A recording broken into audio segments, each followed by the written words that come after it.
उसके बारे में कुछ बताइए, किस तरह का इनिशिएटिव था और जो नवरात्रि भी चल रही है।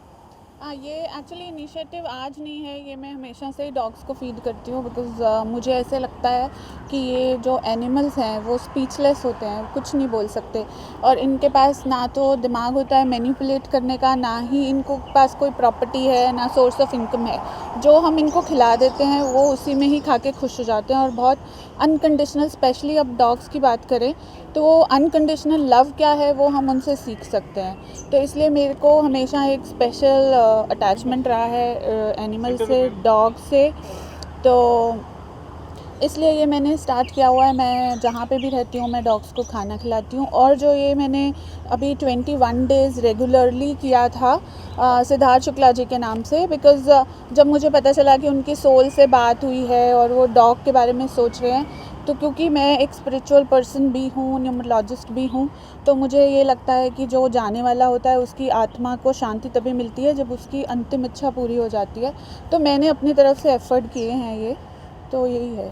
मैम, इसके अलावा बिग बॉस भी चल रहा है, तो आपको लगता है कि बिग बॉस को एक ट्रिब्यूट देना चाहिए था सिद्धार्थ शुक्ला को? यस, देना चाहिए था। इनफैक्ट ओटीटी पे तो उन्होंने दिया था। हाँ। मुझे यहाँ का नहीं पता because I am not following till now. मैं थोड़ा आगे जब थोड़े कम लोग हो जाते हैं तब फॉलो करना शुरू करती हूँ। बट यस, उन क्योंकि बिग बॉस कहीं ना कहीं ना चाहते हुए भी, मतलब वो सिद्धार्थ शुक्ला एक ब्रांड एम्बेसडर बन गए थे। जिस तरह से उन्होंने सीज़न 13 को ही वॉज टीआरपी किंग और शहनाज और सिडनाज ये सब जो हुआ था उसकी वजह से सीज़न 13 जैसे मैंने पहले भी बोला है कि 4 होता है, तो 4 जो राहु है वो लाइमलाइट में लाता है हर चीज़ को, तो वो भी एक रीज़न था। प्लस फिर वैसे ही कंटेस्टेंट भी थे जिन्होंने अपनी पूरी एफ़र्ट डाली to entertain all the viewers. तो मेरे ख्याल से वो ना एक ब्रांड एम्बेसडर हम हैं और हमेशा रहेंगे। राइट। ऑल्सो जैसे लास्ट टाइम हम लोग की बात हुई थी कि शहनाज को अब जो है काम करना शुरू कर देना चाहिए, और अभी जो है वो फिल्म के प्रमोशन में भी दिखाई दे रही है, तो ये अच्छे साइन हो सकते हैं शहनाज की करियर के लिए? हाँ, वो बिल्कुल अच्छे साइन है। मैंने जैसे बोला है कि 41 डेज़ से पहले कोई भी पैटर्न को हम ब्रेक कर सकते हैं बहुत इजीली। तो वो 41 डेज़ से पहले आ गई हैं प्रमोशन में और दिख रही हैं अब सबको। और वो मैं उसका एक प्रोफेशनलिज्म भी कहूँगी। अगर आप वो वीडियो देखेंगे जो बहुत वायरल हो रहा है, वो हंस रही है पर उसकी जो स्माइल है वो आँख तक नहीं पहुँच रही। तो that means she has hidden all her जो भी दुख है उसको अंदर से, जो उसके लिए इतना बड़ा लॉस हुआ है लाइफ में, उसको छुपा के फिर भी वो एक स्माइलिंग फेस पुट अप करके गई है मीडिया के सामने प्रमोशन करने, ऑडियंस के सामने, लोगों के सामने, अपने फैंस को कहीं ना कहीं वो चाहती थी कि उसके फैंस भी they were also looking forward for this. Right. Also हमने देखा था कि बिग बॉस के घर में सिद्धार्थ और आसिम की बहुत ज़्यादा फाइट होती थी, लेकिन जब सिद्धार्थ की डेथ हुई, जब वो चले गए हमारे बीच से, तब आसिम पहले जो है वहाँ पर ऐसे इंसान थे जो पहुँचे थे हॉस्पिटल में, तो उस बारे हाँ, में हॉस्पिटल में पहुँचे थे पर बाहर खड़े रहे थे। मेरे को सीरियसली ये समझ में नहीं आया क्योंकि जब सिद्धार्थ इनिशियली उन दोनों का बहुत अच्छा बॉन्ड दिखाया था, तो सिद्धार्थ हमेशा उसको बोलते थे तुम मेरे छोटे भाई जैसे हो। और फिर पारस के प्रवोक करने पर, क्योंकि वो बोलता था कि ये तो तुम तो उसकी पूंछ जैसे लग रहे हो या शैडो बन गए हो, तो उसको प्रूव करने के लिए उसने अननेसेसरी बहुत सारी फाइट्स पिकअप करी, बहुत कुछ बोला गलत। जब एक बंदा इनिशिएट करता है तो दूसरा भी कुछ ना कुछ बोलता है, तो दोनों की तरफ से बहुत सारी ऐसी अनप्लेजेंट बातें हुई।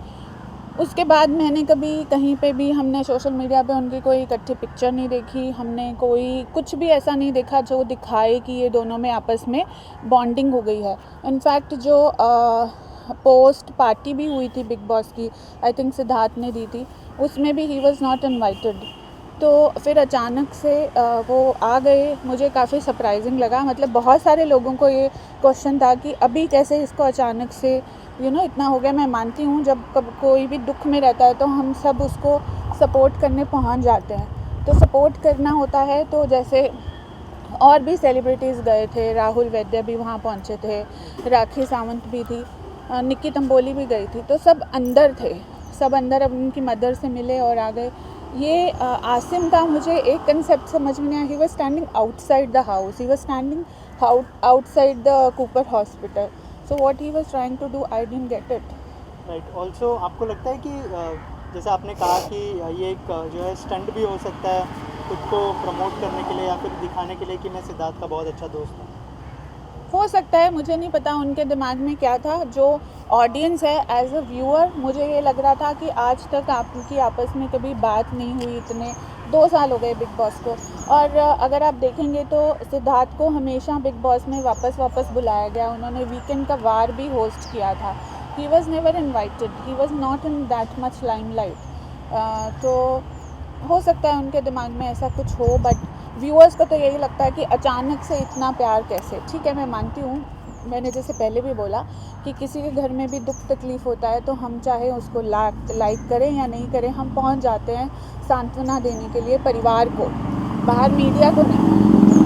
लास्टली आपसे जानना चाहूँगा, असीम को बहुत लोगों ने देखा है लेकिन न्यूमरोलॉजी वाइज वो कैसे इंसान है, अगर थोड़ा सा आप उनको बता पाएँ.